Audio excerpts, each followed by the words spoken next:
करियवा रहला। हाँ हाँ बोला। अरे ओकर शादी हो गई हो। अरे की करे सो? अरे ओकर मेहरबो बड़ी सुंदर बा। सही में? हाँ तब चली पूछल जाए। अरे ये करियवा देवर बबुआ। काहे भौजी?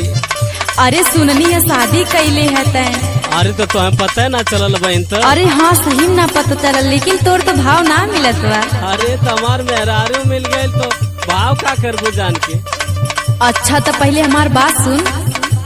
कहाँ से लैले है रे करियवा, कहाँ से लैले रे?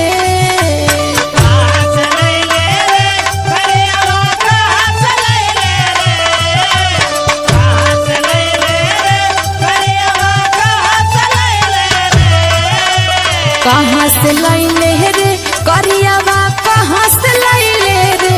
कि यही सन सुनार में ये करियवा कहाँ से लैले रे?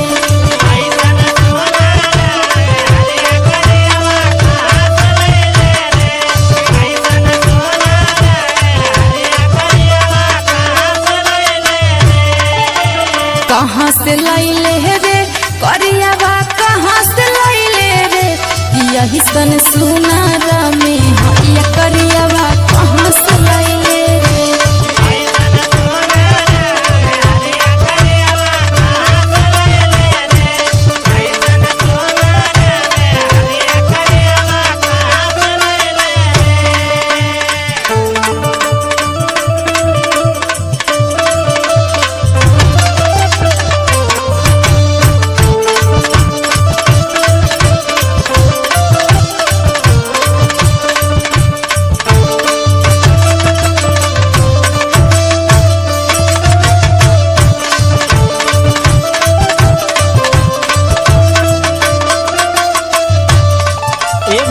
का आप पूछत हो ना कहाँ से ले?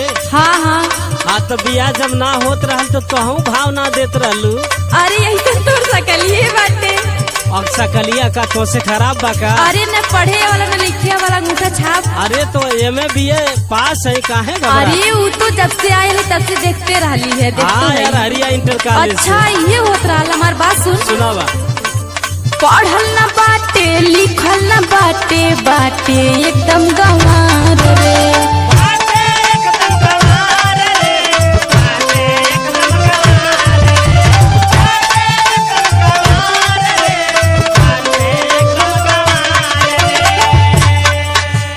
हावी ताये तना गोर बाटे तो सवार रे।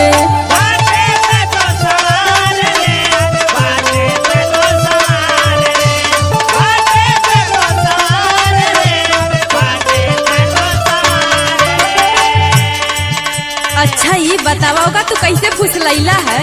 ये भौजी का हो? अब का बताई तो के तू जौन पूछत हो पूछा। सुना सुनावा। कैसे फुसलैले रे करियवा, कैसे फुसलैले रे?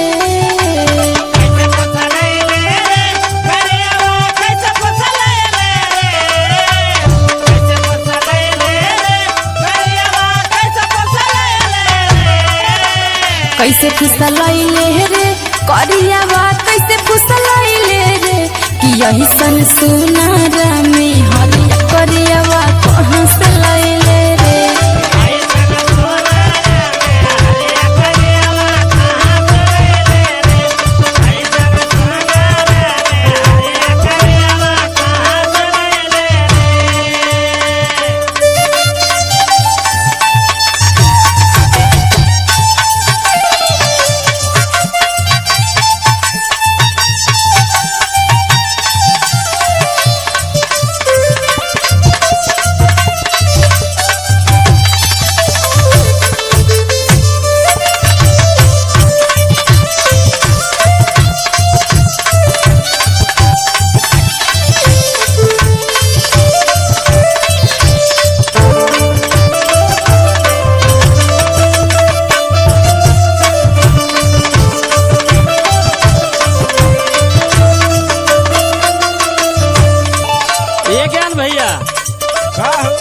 देखत हवा जबले बिया ना भैला तबले हमके के पूछत ना रहे। आई के बड़ी पूछे वाली भाई। अरे ये तो सही बात है, लेकिन जब से हम आइली तब से तो का 5 लड़की फेल हाँ, तो गई। जा अपने घरे जा।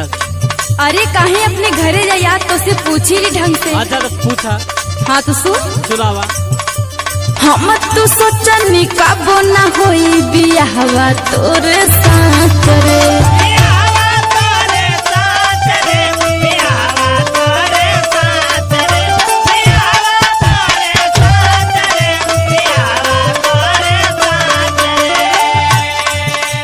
जब से हम आईनी देखनी लड़की फेल कैनी तो के 5 रे।